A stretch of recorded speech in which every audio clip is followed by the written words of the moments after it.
The impeachment trial of the Vice President enters its sixth week on Monday, August 10, with the proceedings now focused on allegations of misuse of confidential funds. How effective has the House prosecution team in presenting so far and building its case?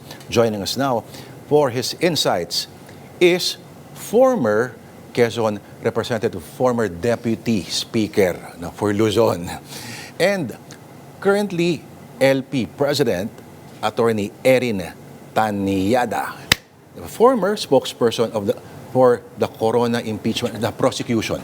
Maraming salamat kong Erin. Yes, maraming salamat, Lord. Magandang gabi po sa inyo lahat. Great to see you again. So bago natin pag-usapan ang mga pinaplano na for 2028, ang mga prognosis ninyo at ang opposition na Liberal Party, so far, yung Wednesday daw, tinatawag ng ilang mga abogado na masterclass daw ang presentation ni Lorna Kapunan ng prosecution. Would you agree? Well, I think the master class came into play was when she was able to elicit the purposes of her presentation. And whether it was based on the evidence that was presented, meaning the testimony of the co-representative, plus getting certain admissions from the witnesses. I think more or less she was able to establish what she wanted to establish. And at the end of the Wednesday hearing, since nagkakaproblema nga kung yung acknowledgement receipts ay tatanggapin yung side ng prosecution, biglang nag-shift siya. Okay, we will not use Sa inyo na lang, sa defense. Game. Game. Okay, na-caught flat-footed yung. So this is, at least as you can see, she knows which particular evidence she studied. She studied the evidence of the defense, and she can twist and use their evidence for the benefit of the prosecution. Halos pareho din ito, wala confidential funds iba, no? Pero may mga bahagi ang impeachment na ito na halos kapareho din kay Corona, kay Justice Corona, kung Erin, ano? Pero ang kaibahan noon, yung social media use ay medyo pausbong pa lang. Ito talagang may parallel na combat na nangyayari doon sa ano. Pero, of course, hindi siya purely judicial, legal. May political na aspekto rin to. Pero sa tingin mo, kung gaano katindi ang epekto ng social media feedback dito? Malaki. Malaki. Kasi at least nung panahon ni Chief Justice Corona, wala pa talaga hindi pa nakakapag-Facebook Live .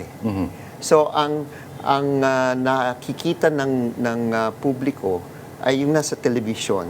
At after that, yung usapan pagkatapos ng hearing. Ngayon, real time nakakapag-comment yung mga tao. And kung merong narrative na gustong itulak ng isang kampo, handa na yan na pwede nilang guluhin, o i-explain in their own advantage yung nakikita sa Facebook Live o sa television. So yun yung pagkakaiba, real time na nakakapagsabayan. Maraming umaaway sa magkapatid na Cayetano ngayon, Of course, sa mga tao sa isang side ng political spectrum. Pero kasi pwede mo rin sabihin na, nung panahon ni Corona, parang ang ginagawa din ni Miriam Defensor Santiago at ni Joker Arroyo. Tama. Of all people, surprisingly. Well, ako, admittedly, meron talagang would try to elicit facts, and try to at least put in the minds of the viewers possibilities that may or may not have happened. Because ang training ng mga abogado kasi sa isang criminal case, although this is not criminal case, no, is to create that doubt. And since this is a political process, no, they want to create that doubt in order to influence public opinion. So yun yung objective ng iba sa mga senator judges, hindi yung para ipaliwanag yung talagang nangyari, para maintindihan. Correct. Na hindi naman ito usapin na anti-Sara or what, but this is a question of accountability na nakasaad sa ating saligang batas na pwede po nating habulin ang presidente, vice president, members of the Supreme Court, members of the Constitutional Commissions, and the Ombudsman. So the high officials. So dapat tinitingnan in that frame. And ano bang ibig sabihin ng betrayal, trust, grafted corruption, etc. No? And the only purpose of this process is to remove that person from office. That's all. Conscious daw ang mga prosecutors na ang ina-address nila ay hindi lang yung mga senator judges inside the chamber, kundi ay isang mas malaking audience. Kaya si Attorney Capunan sa isang press conference inamin niya na, mapapansin ko, kapag nag-fidget na raw yung mga senator judges, pag tumitingin na raw sa telepono, sabi, ay, nabobore na to. Tsaka raw siya magdadrop ng yung mga patawa para ma-shake ulit, tapos balik ulit yung attention ninyo sa akin. Very cunning, kung tutuusin mo. Kung Erin, nung sa Article 4, no, yung unang present, yung grave threats, may inatras na ng mga 4 yata ng mga witnesses. Yes. Pero panahon ninyo, ang inatras ninyo hindi lang witnesses, kundi yung mga articles of impeachment mismo. At may isang nagwala talaga na senadora doon na itago. Sumalangit nawa siya, no? Yun ba ay nasa game plan? O kailan dumating ba yun na bawiin natin itong okay na tayo dito sa article na ito? In real, that would come really at the last minute, no? Kasi kailangan tignan, number one, ang kalaban mo talaga, how long will the hearings take in order to not bore the people? No? Yun yung objective. Ngayon, ano yung pinakamalakas na article? At kung tingin natin na ito yung pinakamalakas, bakit pa natin itutuloy yung iba? Gusto ko isagot ni Miriam. Oh, Sino nagsabi sa inyo na malakas? di ba? Yun ang pagtingin nga namin. Sino kayo para magsabi na you got your point across? kaya kawawa yung kwan. Kawawa si Junjun Tupas kay Miriam. Ilang beses yun. Talagang sabon na sabon ng buong. Baka kaya hindi na ito ulit. Sorry. Hindi, natapos yung term. Tapos yung kapatid ang sumunod. Hindi na nakabalik. Okay. Parang, oo nga parang medyo namimiss natin si Kong Tupas. At biruin mo, gigisahin ka ni Miriam on national TV about certain classes, mga lessons in law, di ba? Parang kung ako yun, naku, Diyos ko. So, nawa. Okay, so, punta tayo sa ngayon.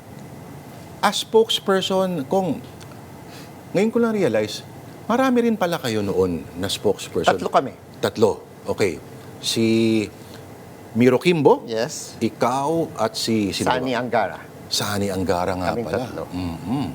3. Ang kaharap namin ay si Tranquil Salvador, si Karen Jimeno, at si Kicho, Attorney Kicho. Rico Kicho na nandito nung isang araw. Yes. At NCAA president na siya, chair. Yes. At bumata ang itsura niya. Ganun yata pag lumalayo sa politika. Oo.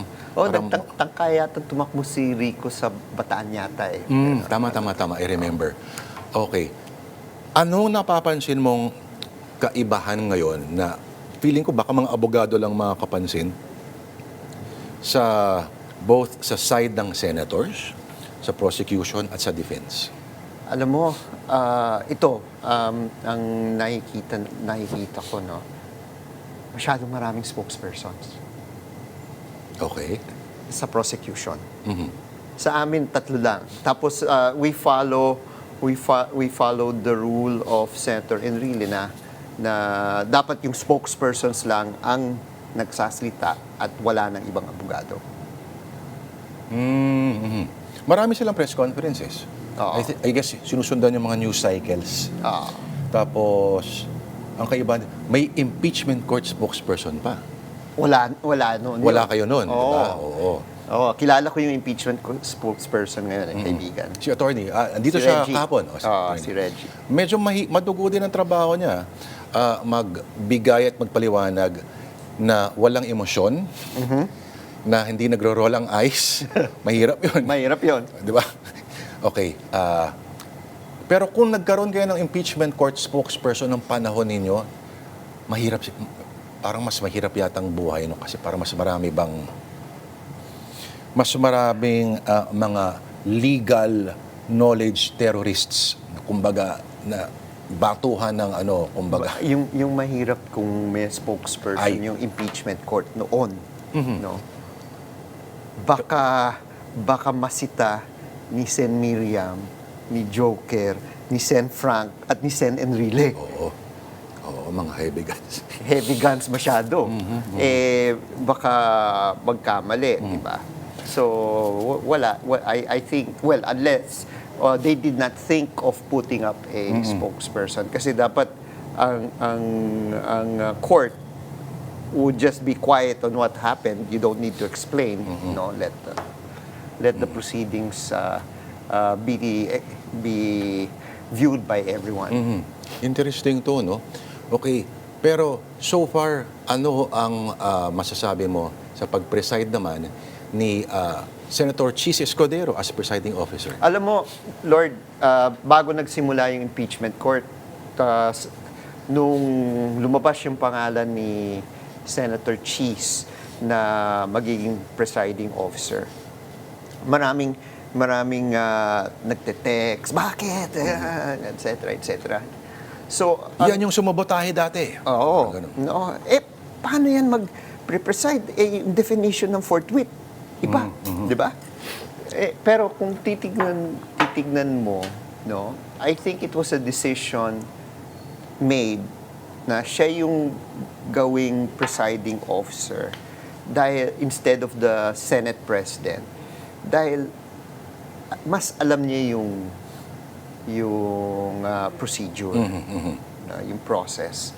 And I think now that the impeachment hearings have started, I think people have seen how Senator Chis conducts himself during the hearing, and he's been fair, no, or tries to be fair at least to everyone.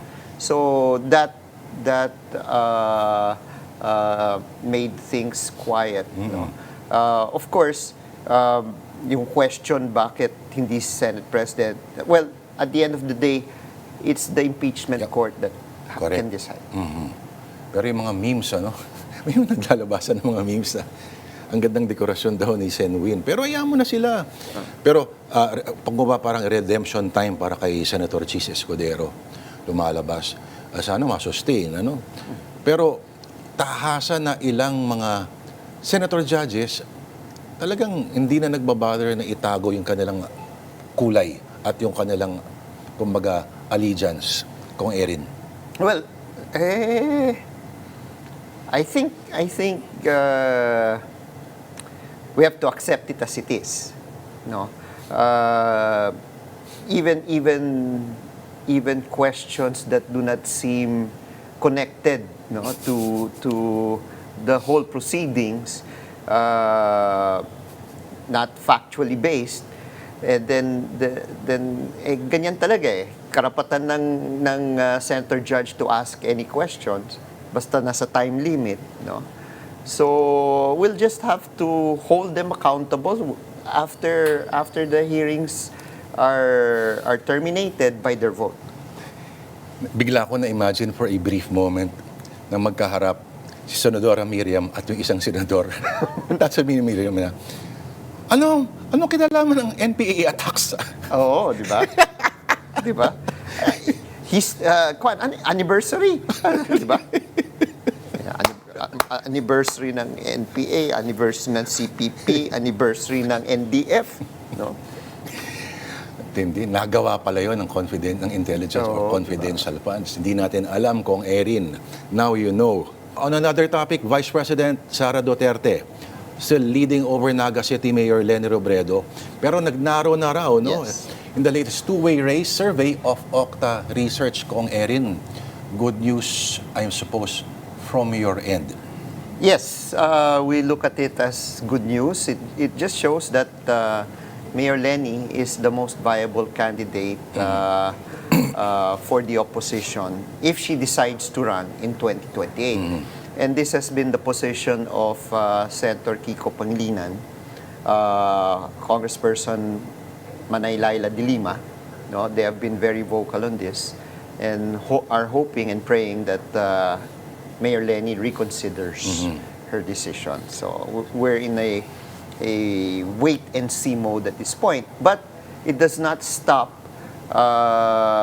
the other members in the coalition to continue their search also on who they would want to be the presidential candidate for the coalition. What is clear since early part of the year is that there's an agreement there should only be one.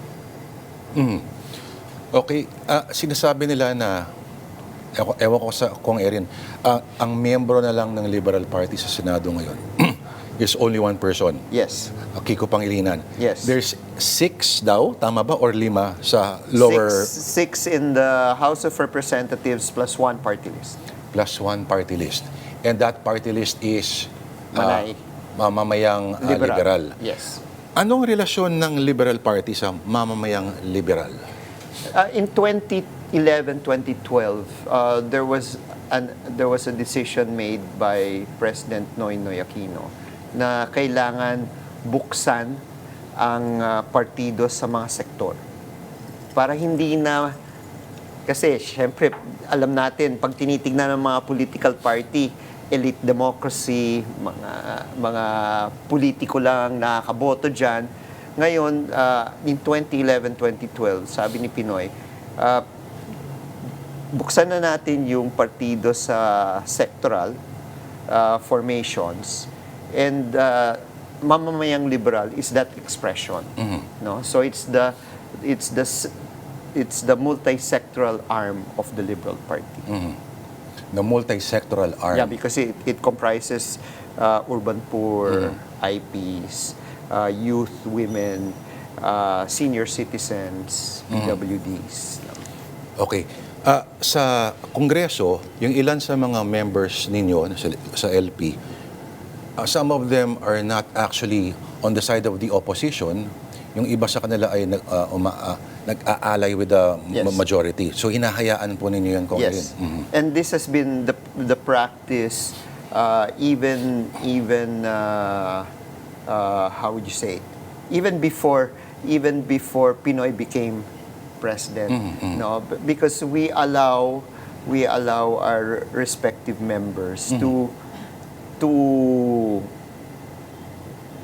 feel ano yung pulse nila sa grounds nila.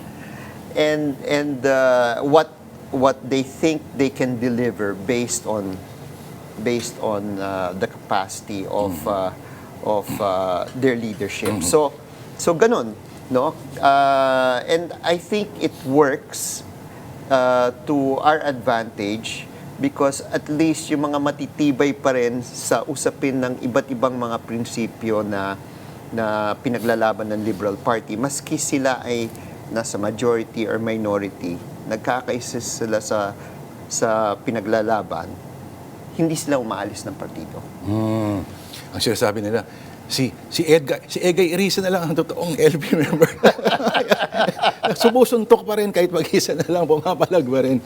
Okay, nung 2018, so Although, si Manay Laila during the impeachment, when there was a case for impeachment filed against President Bongbong, she voted for sufficiency in form and substance. No? And she was outvoted in the second vote. No?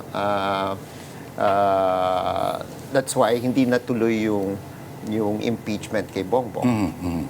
I see. Noong 2018, Kong Erin saw the largest probably number of defectors from the Liberal Party pumunta ng PDP laban. At ngayon mukhang nakaramdam din eventually PDP laban na marami na nag-alisan at ang joke nga nila ay mas marami parang members ang PDP laban sa Senado kaysa may PDP laban sa Congress. Pero sa tingin mo, sa loob ng maraming taon under Duterte, talaga bang madabugbog talaga reputasyon ng Liberal Party? Yes. At hindi talaga... At paano ba kayo paano kayo sumusubok na bumawi, Kong Erin? Well, the fact that at least we are able to maintain the districts where we have our congressmen without losing them, no, shows na matibay-tibay pa rin yung leadership ng mga kinatawan doon. And ang pagpanalo nga ni Sen Kiko at ni Manay noong 2025 is a reflection na marami pa rin ang naniniwala sa dinadala ng partido. Bagamat sabihin po natin na bugbog sarado, troll, dilawan, lahat. And we've seen the effect of the demonization of the Liberal Party nung 2019. Nung tumakbo kami sa Ocho Diretso. Yun pala, correct. Wipe out, no? Kasama ko sa wipe out. And then, of course, in 2022, Bago may tuloy yan, naakusahan ka ng Pangulong Duterte noon, ikaw at ang iyong ama, na nag-aabogado raw kayo ng mga, abogado ng mga komunista yan eh. Oh. Kaya yung ba nag-stick pa rin hanggang ngayon?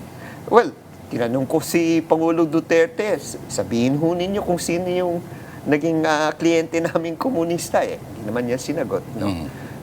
But I would think na because we are carrying social justice issues in the party, that has always been maybe a badge of honor for si Lolo, si Jokno, no, who've been defending human rights since martial law was declared. Correct. So it has always been there, and para sa amin at kay Chel, hindi na bago yan. Tama. At tawag dito, pwede mo rin i-accuse siya. Ikaw nga sabi mo, ikaw yung first openly Socialist president, Oo, di ba? di ba? Ulitin mo nga ulit yan, sa harap ng military, sabihin mo yan. Oo. Okay. May interview ako napanood sa iyo dati, sinabi mo na, 2012, actually, inolok ka ng Pangulong Duterte na susuportahan ka doon. Yes. Nung pumunta ka ng Davao and sought you out. Yes. Okay. Ano ba naging ending ng usapan na yun? Well, if I would, ang sabi ni President Duterte noong 2012, kung tutuloy ka bilang kandidato bilang senador under the administration of Pinoy, I will support you. I know your family, no? And the track record of the family of service to the people. So wag kang mag-alala. No? Hindi naman ako napili, no? At tumuloy noong 2013 kaya hindi lumabas 'yon. Okay. How is based sa inyong pag-aaral, sa inyong autopsy, Kong Erin, ano yung mga vital parts ng partido na kailangan ng restoration, reparation, at sabihin natin na lumagpas na naman siguro 10 years at it's a generation, knowing mga Pinoy may mga napakaigsing mga alaala din naman to that you can probably use to your advantage. Well, ang ginagawa uli namin ngayon, of course, binabalikan namin yung grassroots organizing, no? Bagamat syempre kokonti lang ang polls namin, we still have, like I mentioned, one senator, 7 members of the House, 17 mayors, 2 governors, 20 vice mayors, and more or less 250 councilors and board members. So it is a respectable number, despite the diminution that that the party experienced during the time of Duterte, the black propaganda and everything. And yet people still remain, and people still want to be members of the Liberal Party. So ang ginagawa namin ngayon is slowly build the grassroots organization, looking at where the votes were delivered, no, particularly with regard to ML, and then also ibabangga rin yan sa votes na nakuha ni Kiko in 2025. At dito kami nag-umpisa mag-organize. Kung titingnan mo yung results daw ng 2020, ng midterm elections Yes. recent, there's every reason to be hopeful daw, kung Erin, ano. Pero marami pa rin nagsasabi na malaking porsyento pa rin ng mga batang voters ngayon ay, sabihin natin, of the DDS affiliation. Medyo nakakatakot ho ba ito? I would agree at that, Lord. Dahil bagamat sabihin natin sa iba't ibang mga state colleges and universities, sa private and public schools, nananalo yung opposition, no? Pero they don't comprise majority of the youth. So this is where I keep on telling the youth, no, especially in school, malaki ang papel ninyo dito na lumabas sa campus, no? Makinig sa kapwa ninyo mga kabataan kung bakit ganito ang pagtingin nila sa problema ng ating bansa, no? And try to understand them.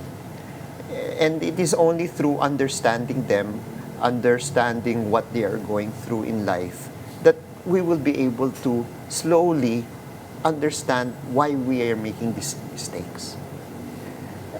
Kaya itong 2028 elections, yung nakakagulat nga bagamat lumalapit, no? I'm trying to understand bakit bagamat si Lenny ay patuloy na nagsasabi na hindi siya tatakbo, pero lumalakas yung numbers niya. Now, of course, when we go and break down those numbers, what is surprising, no? Dito sa NCR, halos tabla, no? And then hindi lang 'yon, ABC halos tabla. So you would start to think now, even the thinking class, bakit ganun mag-isip, no?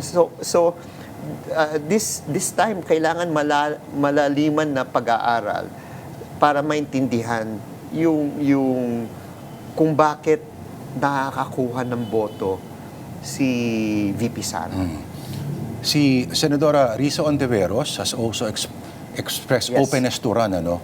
Paano view ng Liberal Party ang kanyang potential candidacy, sir? Well, we are happy that she has made her decision. At least it shows that we have a bench of choices, no? Although siya pa lang naman na ang umiikot sa iba't ibang mga lugar para kampanya ang programa niya, and we welcome that, no?